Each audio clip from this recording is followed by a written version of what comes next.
यह कहानी शुरू होती है एक हंसते खेलते परिवार के साथ, लेकिन इसका ऐसा दुखद अंत होगा, यह किसी ने सोचा नहीं था। शिखर और अवंतिका दोनों की शादी को 2 साल हुए थे।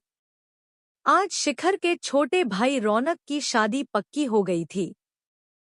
अमृता और रौनक दोनों एक दूसरे से प्यार करते थे। कुछ ही दिनों में दोनों की शादी होने वाली थी। रौनक और शिखर के माता पिता बचपन में ही चल बसे थे। शिखर ने छोटी उम्र से ही काम करना शुरू कर दिया था। उसका एक ही सपना था, अपने साथ साथ रौनक को भी पढ़ा लिखा कर काबिल बनाना। शिखर का सपना आज पूरा हुआ था। रौनक एक बहुत बड़ी कंपनी में मैनेजिंग डायरेक्टर बन गया था। आज अमृता, जिसे वह बहुत चाहता था, वह भी उसकी जिंदगी में आने वाली थी। शिखर, अवंतिक और रौनक तीनों अमृता के घर बैठे थे। शादी की बात कर रहे थे। सारी बातें तय हो जाने के बाद तीनों उठकर खड़े हो गए।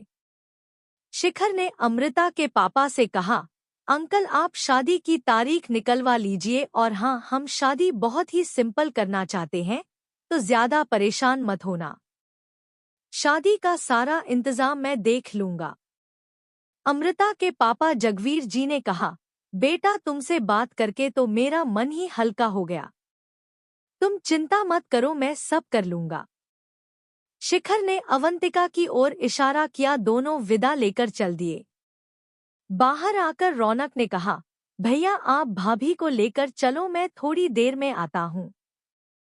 यह सुनकर शिखर ने उसे घूरते हुए कहा, तुझे पता है न रात कितनी हो गई है। सुनसान रास्ता है, जंगल भी पड़ता है। चल हमारे साथ। अवंतिका ने कहा, ओफो आप भी ओल्ड फैशन हो। इसे थोड़ा सा टाइम दीजिए। अमृता के साथ बिताने के लिए इन दोनों की जिंदगी का आज बहुत बड़ा दिन है। यह सुनकर शिखर हंसने लगा। रौनक को वहीं छोड़कर दोनों वापस चल दिए। शिखर जल्द से जल्द घर पहुंचना चाहता था। रास्ते का कुछ हिस्सा जंगल से होकर गुजरता था, जहां स्ट्रीट लाइट भी नहीं थी। शिखर बहुत संभल कर गाड़ी चला रहा था। शिखर ने अवंतिका से कहा, जानती हो अवंतिका, मुझे अपनी शादी की जितनी खुशी नहीं हुई थी उससे ज्यादा आज हो रही है। आज ऐसा लग रहा है जैसे मेरा सपना पूरा हो रहा है।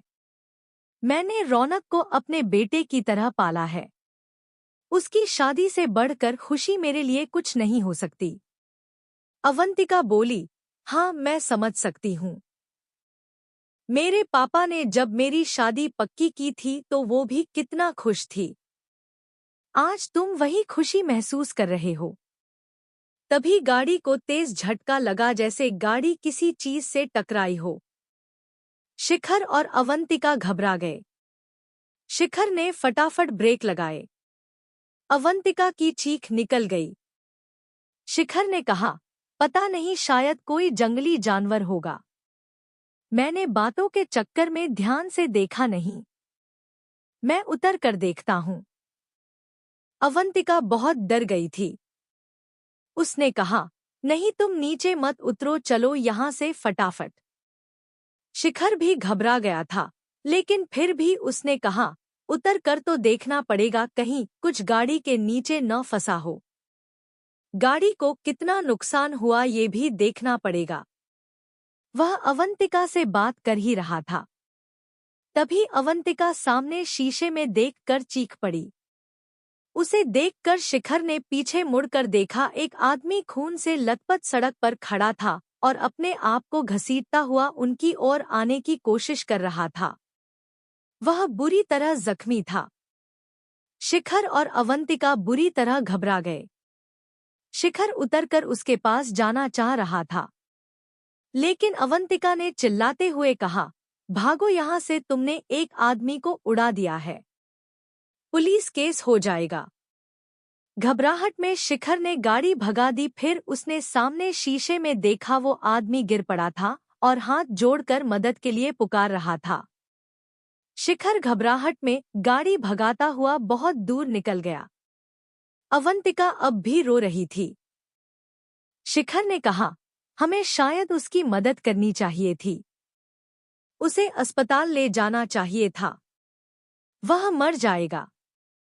अवंतिका ने कहा, तुमने देखा नहीं, उसके ऊपर गाड़ी चढ़ गई थी। वो बचेगा नहीं, अस्पताल ले जाते तो तुम फंस जाते। अवंतिका की हाँ में हाँ मिलाकर शिखर ने गाड़ी की स्पीड तेज कर दी। कुछ ही देर में वे दोनों शहर में पहुंच गए। वहां पहुंचकर दोनों ने राहत की सांस ली। अवंतिका ने पानी की बोतल निकालकर पानी पिया और बोतल शिखर की ओर बढ़ा दी। शिखर ने मना कर दिया। कुछ ही देर में घर आ गया। शिखर ने गाड़ी पार्क की और उतर कर देखा। गाड़ी पर सामने से डेंट पड़ गया था। एक और की फ्रंट लाइट भी टूट गई थी। अवंतिका जल्दी से गाड़ी से उतरी और शिखर को लेकर अंदर आकर सोफे पर बैठ गई। शिखर को बहुत पछतावा हो रहा था। हे भगवान, आज ही यह सब होना था। पता नहीं बेचारा बचेगा या नहीं। अवंतिका बोली, शिखर अब इस बात को भूल जाओ, उसे बचाने के चक्कर में तुम्हें पुलिस पकड़ लेती और हम सब का क्या होता। शिखर ने अवंतिका की बात में सहमति जताई, लेकिन उसका मन अंदर से उसे कचोट रहा था। बार बार वही दृश्य दिख रहा था। खून में लथपथ आदमी उठकर किसी तरह उनकी ओर आ रहा था। फिर वह गिर पड़ा और जमीन पर पड़े पड़े हाथ जोड़ रहा था।